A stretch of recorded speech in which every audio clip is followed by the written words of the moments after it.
Obese woman, abandoned by Stagecoach. Mountain man said, "I've been waiting my whole life for you. You're too heavy. Get off my stagecoach, or we all die here."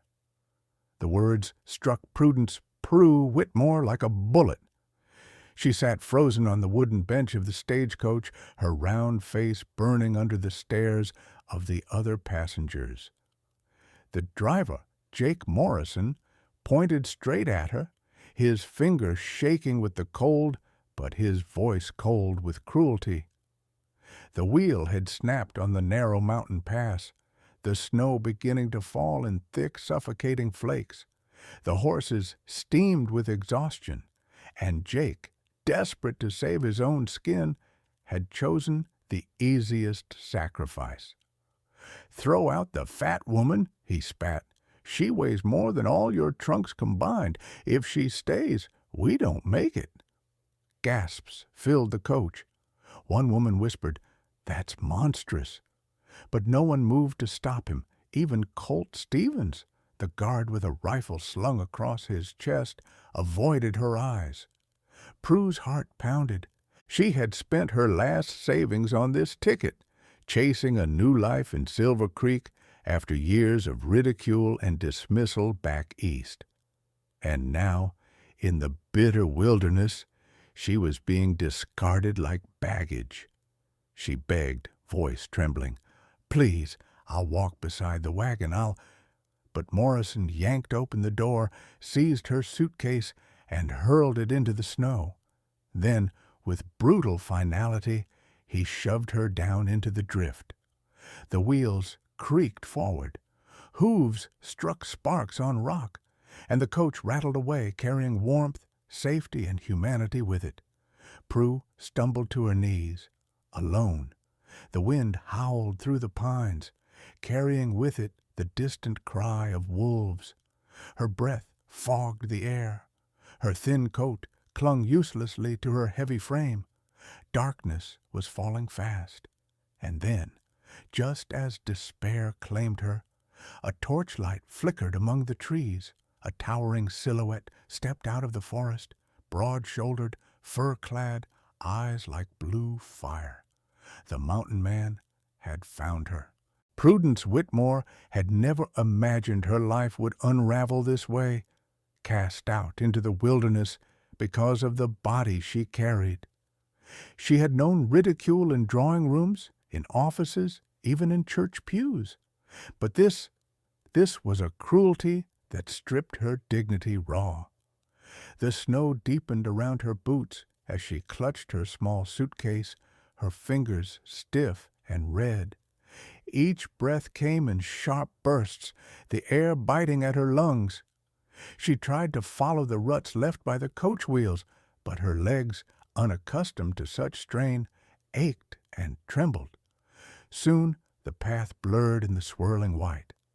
As the night closed in, her mind replayed the words that had sent her here. Too heavy, not worth the risk. They clung like barbed wire around her heart. She pressed on, but every step sank deeper into despair. Then came the glow of firelight. From between the towering pines, a figure emerged, tall as a legend, shoulders draped in wolf pelts. His beard was thick, streaked with frost, and his eyes, startling, piercing blue, seemed to burn with an inner flame. He moved with the ease of a man born to this land, boots crunching against the ice. Prue froze, torn between relief and terror. Was he a savior or another danger? The man halted a few paces away, lowering the torch so its light softened across her face. He studied her with a patience that unnerved her, yet carried no scorn, no mockery. "You won't last an hour out here," his voice rumbled deep and certain. "The wolves already smell you. You'll come with me." Prue's lips parted, but no words came. She wanted to protest, to cling to what little pride she had left, but her knees buckled beneath her weight. He caught her before she fell, his arms steady, firm and warm through the firs. "Easy now," he said gently, adjusting her suitcase onto his shoulder as though it weighed nothing. "I'll see you safe." For a woman accustomed to being viewed as a burden, the effortless strength of this stranger was almost unbearable.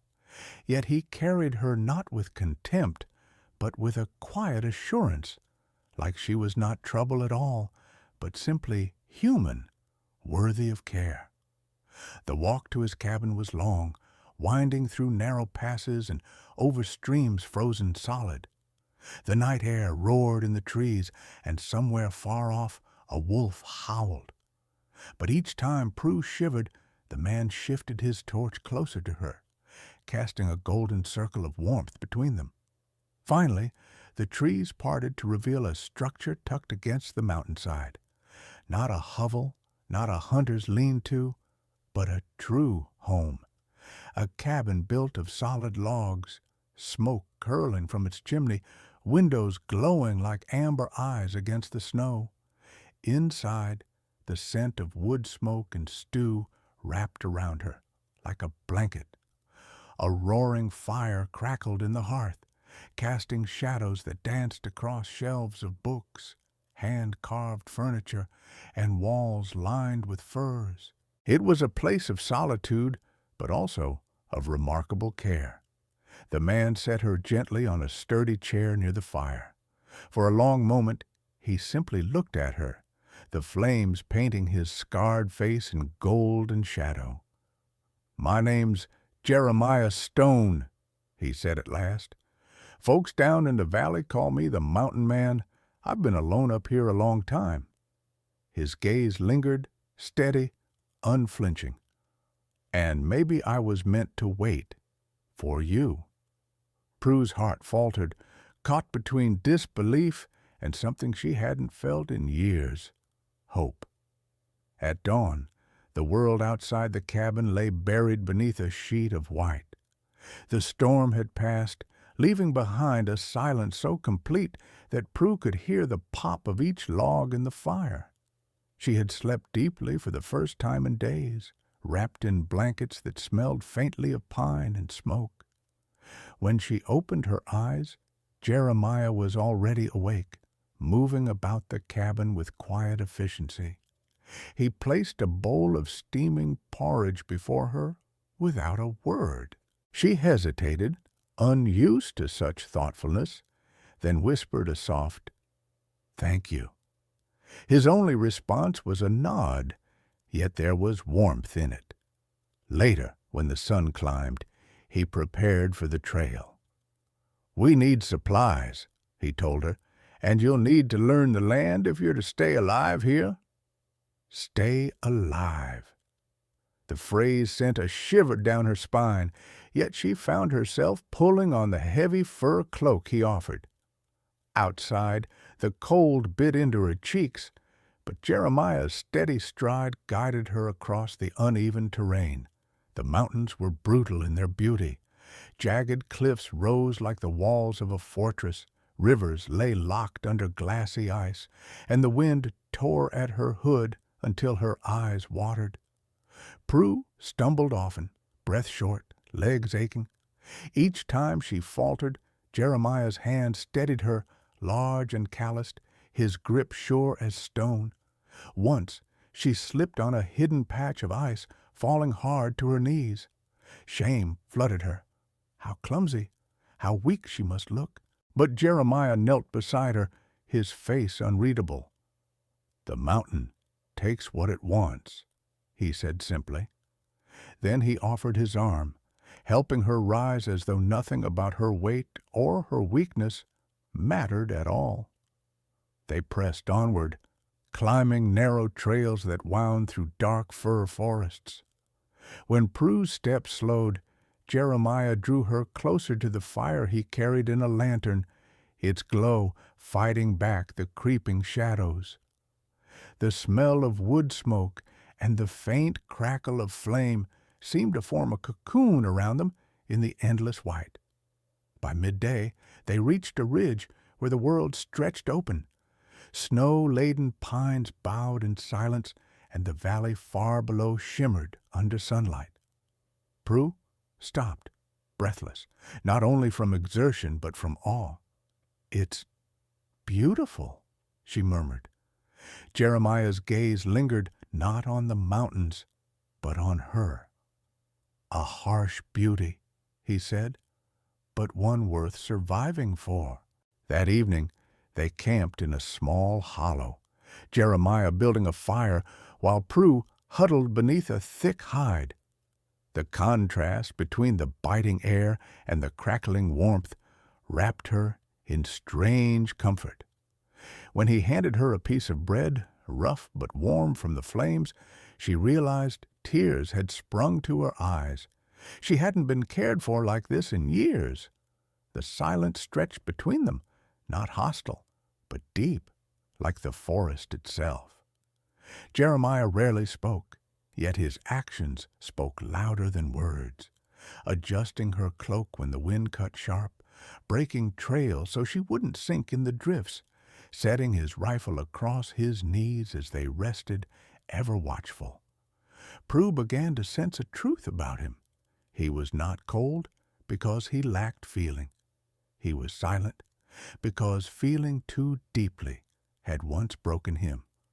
As darkness fell and the fire cast its orange glow across his scarred face, she dared to ask, "Why did you help me?" Jeremiah's eyes flickered, catching the light. For a long moment he said nothing. Then, in a voice rough as gravel yet softer than she expected, he replied, "Because no one else would." The words struck her harder than Morrison's cruelty had, for in them was no pity, no mockery, only a quiet conviction that she was worth saving. That night, as the wolves howled in the distance and the stars blazed cold above, Prue lay wrapped in furs by the fire Jeremiah had built. She closed her eyes, not to dreams of abandonment, but to the steady rhythm of his breath nearby. And for the first time since she had been cast out, she did not feel alone. Snowstorms sealed the mountain soon after. The trails vanished beneath drifts taller than a man, and the forest became a kingdom of white silence. What should have felt like a prison to Prue became something else entirely. A refuge. Jeremiah's cabin was no grand estate, yet every beam and board carried the weight of years of labor. The walls smelled of cedar and pine. The great stone hearth glowed red with constant fire, casting its warmth over shelves filled with jars of dried herbs, carefully stacked logs, and hand-carved tools that bore the mountain man's mark of patience. At first, Prue lingered at the edge of the hearth, unsure of her place. But Jeremiah never treated her as a guest to be pitied. Instead, he handed her tasks with the same quiet certainty he used for himself. "Stir the pot while I split more wood." "Fetch the herbs from that shelf." "Yes, the jar with the blue string." "Mind the fire while I set the traps." Each instruction anchored her. Each small contribution reminded her she was not a burden, but a partner in survival. She learned quickly how to sweep the hearth so sparks wouldn't catch, how to mend a torn cloak with sinew and bone needles, how to knead dough from coarse flour until it baked into heavy but satisfying bread. Her hands, soft and clumsy at first, grew sure. One evening, as she set the table, a rough-hewn plank of oak polished smooth by years of use, Jeremiah paused, watching her place the bowls. His expression was unreadable, but his eyes lingered with something almost tender. "You make it feel like more than just a cabin," he said quietly. Heat rose to Prue's cheeks, though the fire already warmed her. She ducked her head, unsure how to answer. She had never thought herself capable of making anything beautiful. Daily rhythms took root. Jeremiah rose with the pale light, chopping wood or checking traps. Prue followed with a broom, sweeping out the snow that drifted in through the cracks or kneeling by the hearth to prepare breakfast. The simple routine became something like a dance, each step moving them closer without words. And always, Jeremiah's quiet kindness surprised her. When she cut her finger on a carving knife, he rapped it gently, his massive hands oddly delicate as they bound the cloth. When she grew weary, hauling buckets of snow to melt, he wordlessly took the pails from her, carrying them as though they weighed nothing. When she coughed from smoke, he opened the window to let the mountain air rush in, then pulled the furs tighter around her shoulders. None of these gestures were grand, yet each one cracked open the walls she had built to protect herself from ridicule. One night, a storm raged so fiercely that the walls of the cabin shuddered. The wind howled like 1,000 wolves. Prue lay awake, heart pounding, until she heard Jeremiah's voice from the shadows near the fire. "You're safe here."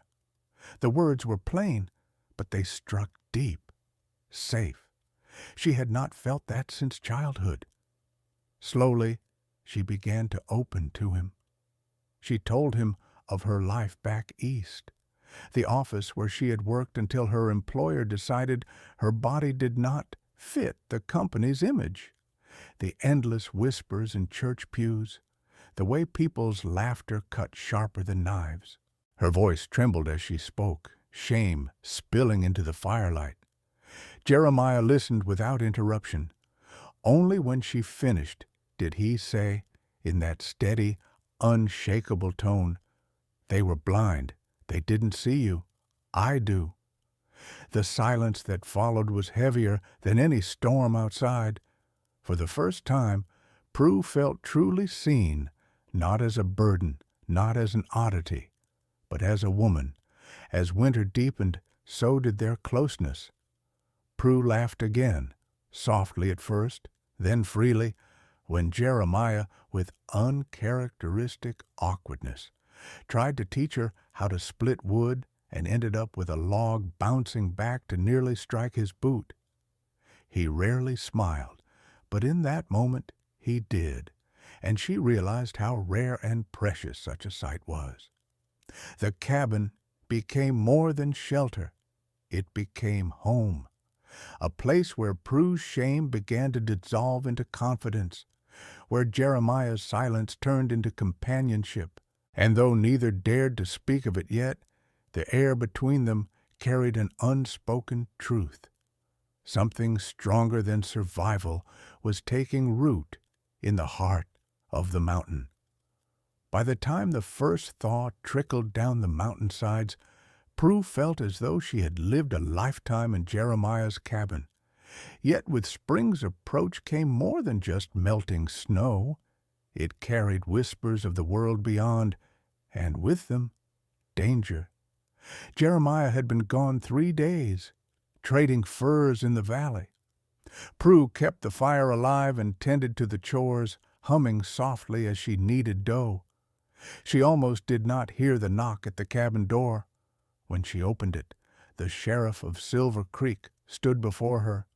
Bart Hawkins, a thick man with a weathered face, leaned on the frame, his badge gleaming like false virtue. Behind him, a pair of deputies shifted uneasily. "Well now," Hawkins drawled, his eyes narrowing as they swept over her frame. "So it's true. The missing lady from the Stagecoach, alive and tucked away in the mountain man's den. Folks say he snatched you right off the road." Prue's breath caught. "That's a lie." "Maybe." Hawkins' smirk deepened. "But lies pay well. Morrison's been spreading tales in town, claiming Jeremiah keeps a woman against her will, and when enough folks repeat it, well, a sheriff has to act, doesn't he?" Behind his words, Prue heard the unspoken threat. Accusation could become weapon, and truth might not matter. She shut the door quickly, heart pounding, but the seed of fear had been planted.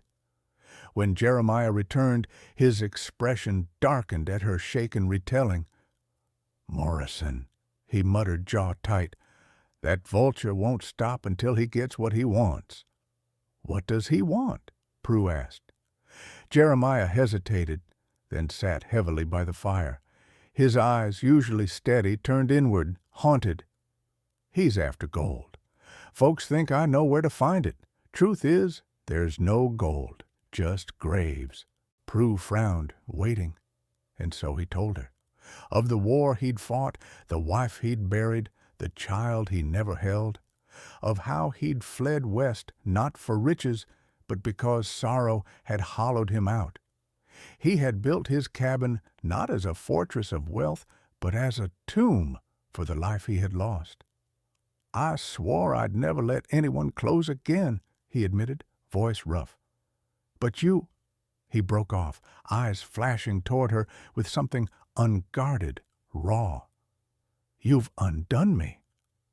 The words should have warmed her, but they tangled with fear. If Morrison could twist her presence into scandal, if Hawkins could brand Jeremiah an outlaw, what chance did they have? And Prue carried her own secret. She had not told Jeremiah why she had left St. Louis, that it was not just ridicule that had driven her away. She carried papers in her suitcase, tucked between her few dresses, a deed to a small plot of land her late uncle had left her, land along the river where the railroad now pressed to expand. If Morrison or Hawkins discovered it, they would see not a lonely woman, but a prize to be stolen. That night, as Jeremiah sharpened his knife by the fire, Prue wrestled with her silence. Her chest ached with the weight of truth, yet fear clamped her tongue. What if Jeremiah saw her differently?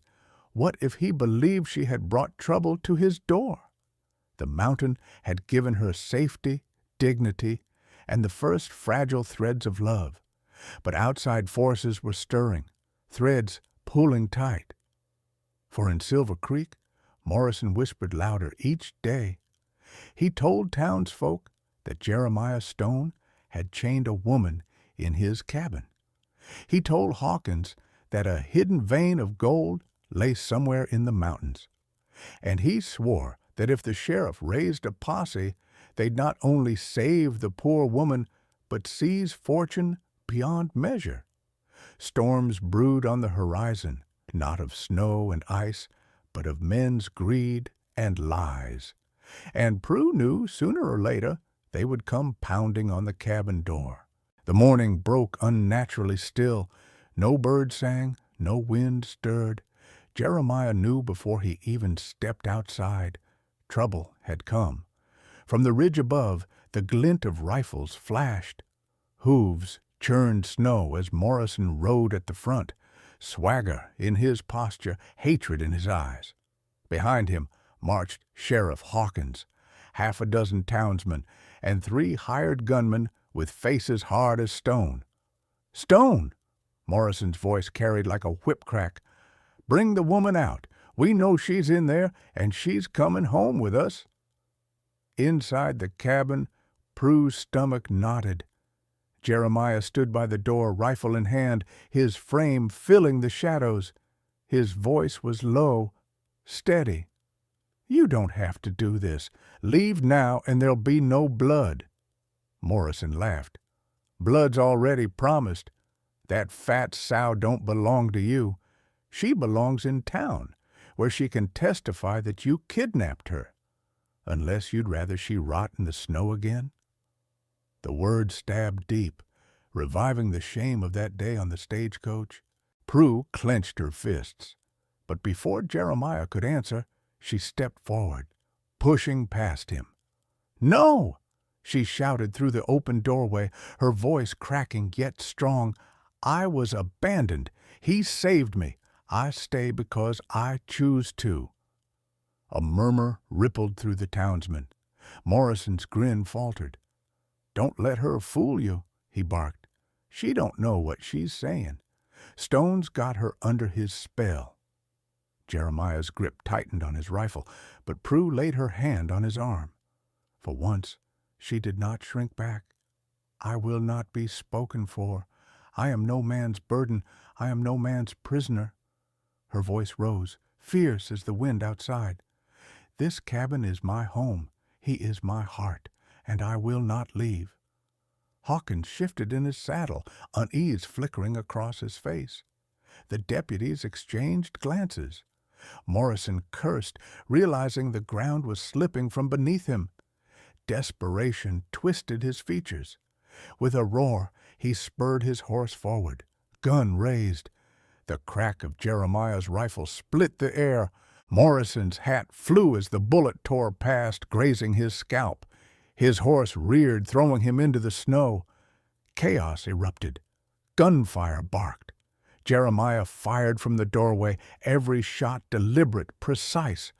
Bullets slammed into the logs of the cabin, splintering wood. Prue grabbed the spare rifle from the wall, her hand shaking but steadying, as memory returned of Jeremiah's lessons. She fired once, twice, warning shots, enough to scatter the deputies who had no taste for blood. When the smoke cleared, Morrison lay pinned beneath his horse, rage and terror mixing in his eyes. The hired gunman melted into the trees, unwilling to die for another man's greed. And the sheriff, faced with the woman herself standing tall beside Jeremiah, lifted his hand and called off the fight. The mountain had chosen its truth, and Prue had chosen her place in it. The cabin was quiet again. Smoke drifted from the rifle barrels, fading into the cold morning air. Morrison, blood matting his hair, was dragged away by the sheriff's men, his curses swallowed by the snow. The posse dissolved, shaken and ashamed of the lies they had believed. When the last hoofbeats vanished down the trail, Prue leaned against the cabin doorframe, her chest heaving. Jeremiah set down his rifle, his massive shoulders sagging for the first time. For a moment, they simply looked at each other, firelight flickering between them. "You shouldn't have stood in front of them," he said gruffly, but his voice trembled beneath the weight of feeling. "I had to," Prue replied, her eyes shining. "I've hidden all my life, not anymore, not with you." Jeremiah's hand, rough from years of carving wood and splitting stone, reached for hers. She placed her palm against it, smaller, softer, but just as steady. The silence between them was no longer empty. It was full, alive, a promise unspoken. That night, the storm returned. Wind howled across the ridge, snow lashed at the windows. But inside the cabin, the fire roared bright. Jeremiah sat beside her, the warmth of his presence wrapping her tighter than any quilt. "You're safe here," he murmured, almost shyly, as though the words themselves were fragile. Prue closed her eyes, tears slipping free. For the first time in her life, she believed it. Safe, wanted, home. The mountain still held its dangers, and the world below might never stop whispering. Yet, as the storm raged, two souls sat close in the glow of firelight, bound by something stronger than fear. Would their love be enough to stand against whatever came next? Only time and the mountain itself would tell. Every time I share a story like this, I'm reminded how love can be found in the most unlikely places, even in the cold silence of the mountains. Prue and Jeremiah's journey shows us that dignity, safety, and tenderness are worth fighting for. I'd love to know, where in the world are you listening from tonight? Tell me in the comments, because every voice matters here. And if you still believe in love that sees beyond appearances, stay with us. The next story I tell might just be the one meant for you.